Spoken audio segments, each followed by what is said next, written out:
안녕하세요. 오늘은 1월 한 달 동안 읽은 책을 정리해보는 시간입니다. 다들 설 명절 연휴는 잘 보내셨나요? 오늘은 제가 누구든지 꼭 읽으셨으면 좋겠다는 책 두 권과 함께 저와 지금까지 취향이 비슷하셨던 분들이라면 확실하게 좋아할 수밖에 없는 책도 있고, 추천하기는 조금 그렇지만 그래도 얘기는 하고 싶은 책도 있습니다. 그래서 가장 먼저 등장하는 책이 뭐냐 하면 꼭 읽으셨으면 좋겠다는 생각이 든 두 권 중에 하나입니다. 물고기는 존재하지 않는다라는 책입니다. 저번에 책하울 영상에서 말씀을 드렸고 금방 읽어봤는데요. 이게 소설이 아닌데 스포를 할 수가 없는 책이에요. 이게 무슨 얘기인가 하시겠지만 그만큼 아무것도 뭔가 그런 사전 정보 없이 읽으시다가 보면 이렇게 많이 붙인 거 보이시죠? 굉장히 인상적인 모먼트를 만나실 수밖에 없게 되는 책인데 기본적으로는 어떤 작가가 이제 이런 생물을 분류하는 학문을 연구했던 학자의 역사를 쫓아가 보는 이야기로 시작을 하고 이게 마지막에 이 물고기는 존재하지 않는다라는 말이 어떤 의미인지를 묵직하게 한 방 받게 되실 겁니다. 완전 과학책도 아니고요. 완전 인생이나 어떤 철학에 대한 책은 아닌데요. 읽어보셔야 돼요. 좋다는 말은 할 수 있지만 무엇에 대한 책이라는 말은 할 수가 없는 책입니다. 밀리의 서재에도 들어온 것 같더라고요. 그러니까 여러분이 일단 한번 읽어보시면 뭔지 아시게 될 겁니다. 여러분들이 꼭 읽어보셨으면 하는 두 번째 책은요. 바로 천설란 작가님의 천개의 파랑입니다. 밀리의 서재로 읽어서 종이책은 없는데요. 아마 읽으신 분들도 많이 있으실 거예요. 근데 혹시나 너무나 뒤늦게 읽게 되실 저 같은 분들이라면 더 이상 미루고 늦추지 마시고 어서 빨리 읽어보시라는 말씀을 드리고 싶었습니다. 이 책을 읽고 나서 느낀 그 생각이 뭐냐면요. 어른들도 좋아하는 아이용 그 맛있는 멀티비타민 있죠. 이런 느낌을 받았습니다. 어떤 연령대도 좋아할 만한 소재이고요. 그리고 가족 간의 그런 느껴지는 것들이나 친구 관계에 대해서도 뭔가 이렇게 깨달음을 주고 또 울림을 주고 순수하면서 사랑스러우면서 성장의 스토리도 담겨 있고 적당한 만큼의 그런 공상과학적인 면들도 들어 있어서 어떻게 이 한 권이 이 모든 걸 다 품고 있지? 라는 생각으로 감동을 하면서 되게 좋아하면서 봤던 책입니다.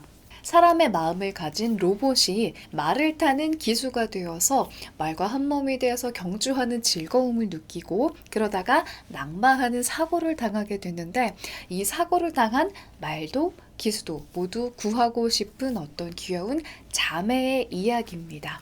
제가 특히나 좋아했던 건 제가 어릴 때 경마공원을 되게 좋아했어요. 경기가 없는 날에 경마공원을 가면은 정말 푸른 하늘이 펼쳐지거든요. 그래서 어째서 로봇이 말을 타다가 하늘이 너무 아름다워서 낙마할 수밖에 없었는지를 그 아름다움을 보신 분들이라면 와 뭔지 바로 아셨을 것 같은 거예요. 그래서 저는 그 주변의 어떤 그 마을이나 그 경마공원의 그 느낌이 떠오르면서 저는 특히나 더 좋았고요. 여기서 이야기하고 있는 여러 가지 문제들도 있고 비춰주고 있는 그런 사람 사이의 관계도 있는데요. 정말 따스하게 성장을 하는 느낌을 받았습니다. 정말 두말할 필요가 없고 말이 길어지면 안 되는 추천해야 하고 여러분이 읽으셔야 하는 좋은 책입니다. 이 작가님의 최근 나왔던 나인이라는 책도 얼른 읽어보고 싶어졌어요. 제가 스릴러 좋아하는 거 알고 계시죠? 근데 저처럼 아직도 이 홍학의 자리를 읽지 않으셨다 하셨던 분들은 지금 당장 읽어보시기를 추천 아니고 약간 강요할 수밖에 없는데요. 되게 재미있습니다. 뭐야, 뭐 이 정도의 소설은 조금 이제 좀 뻔하지 않나? 학교에서 일어난 사건이고 뭔가 이렇게 이런 뭔가 건전하지 못한 애정 관계가 있네? 그러면 좀 뻔하지 않나라고 생각을 했거든요. 저도 했어요. 근데 뒤에서 뭔가 빵 하고 맞더라고요. 내가 이렇게까지 촘촘하지는 못했네. 여기서 그런 반전의 요소도 있고요. 점점 더 위기감을 고조시켜가는 게 진짜 촘촘합니다. 와, 이거는 그 뭐랄까 다른 소설들을 읽을 때는 되게 굵은 소쿠리로 뭔가를 쳐내는 정도의 촘촘함이었으면 이건 무슨 티 거름망처럼 촘촘하게 막 짜여 있어가지고 막 나도 모르게 내가 주인공처럼 쫄리고 있고 이런 느낌이 되게 장치가 되게 구성이 잘 되어 있어요. 그래서 이거를 속이려는 자와 그것을 파헤치려는 자가 이렇게 퉁탕퉁탕 이렇게 시소 타듯이 왔다 갔다 계속하면서 결말을 향해 가는데 재밌습니다. 재밌어요, 여러분. 재밌다고요.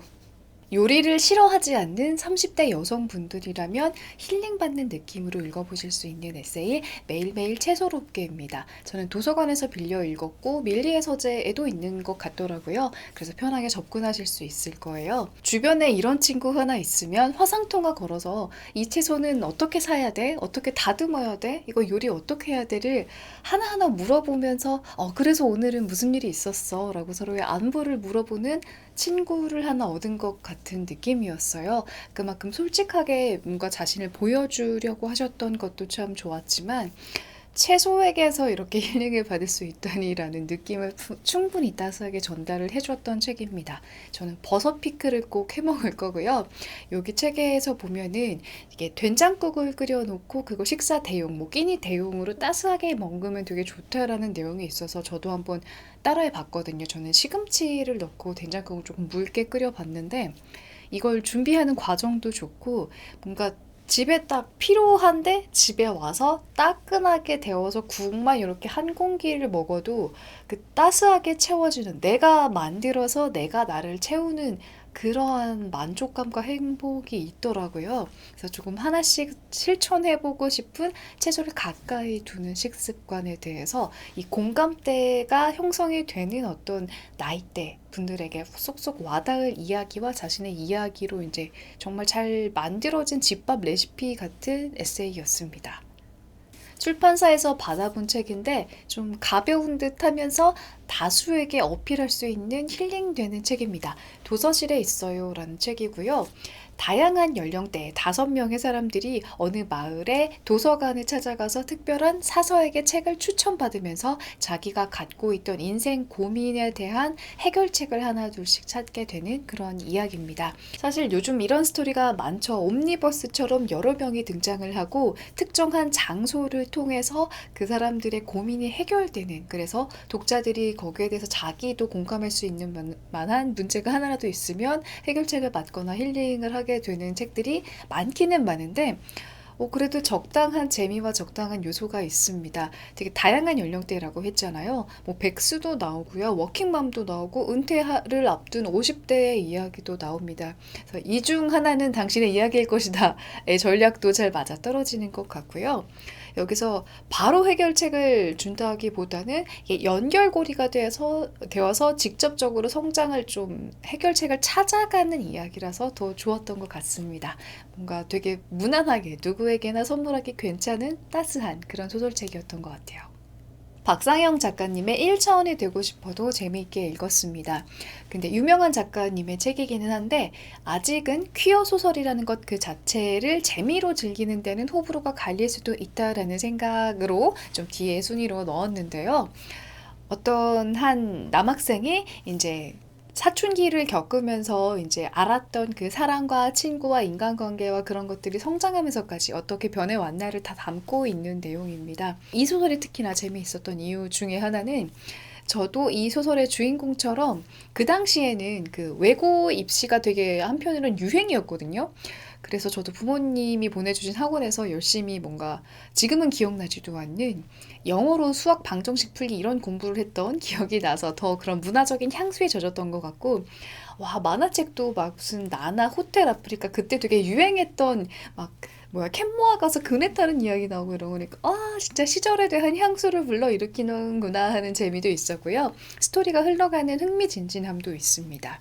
이 작가님이 퀴어 소설을 쓰시는데 이게 매력이 있는 이유는 저 개인적으로는 다른 퀴어 소설을 읽으면 어떤 그런 소수자로서 느껴지는 좀 우울한 무드를 담을 수밖에 없기도 하고 그런 것들이 조금 더 공감을 일으키거나 좀 깊게 파고드는 그런 게 있는데 이 작가님의 소설은 그냥 연애 소설로 보이게 하는 그런 느낌이 있어요. 그냥 누군가가 누군가를 만나서 사랑하고 헤어진다라는 그냥 연애의 문제로 비춰지는 그런 느낌을 주는 퀴어 소설이라서 저는 뭔가 더 유쾌하면서 공감을 하면서 몰입하면서 보게 되는 재미가 있었습니다. 그냥 시간 여행을 한 것 같은 느낌이었어요. 개인적으로 큰 기대를 하면서 샀던 더글라스 케네디의 빛을 두려워하는입니다. 이름이 더글라스 케네디이기도 하고 어떤 광고로 때려주는 그 카드 뉴스에서도 이게 무슨 이야기가 펼쳐질까 되게 궁금해하면서 봤어요. 이게 기본적으로는 이제 낙태를 반대하는 사람들과 낙태를 하고 싶어 하는 사람들이 충돌하는 가운데 어느 우버 택시 기사가 자신의 인생의 그 주변인들이 이렇게 격하게 갈등하게 되는 그런 이야기를 담고 있습니다. 기대보다 별로였던 이유는 처음에 우버 기사의 우울한 일상에 대해서 너무 많은 페이지를 할애하다 보니까 대체 여기서 얘기하려는 게 뭔지를 다 드러내기도 전에 재미를 좀 떨어뜨리는, 몰입을 떨어뜨리는 점이 좀 아쉬웠고요. 어떤 결정적인 위기에 빠지게 되는 게 제가 생각했을 땐 너무 뻔한 속임수인 거예요. 왜 여기에 걸려 넘어가?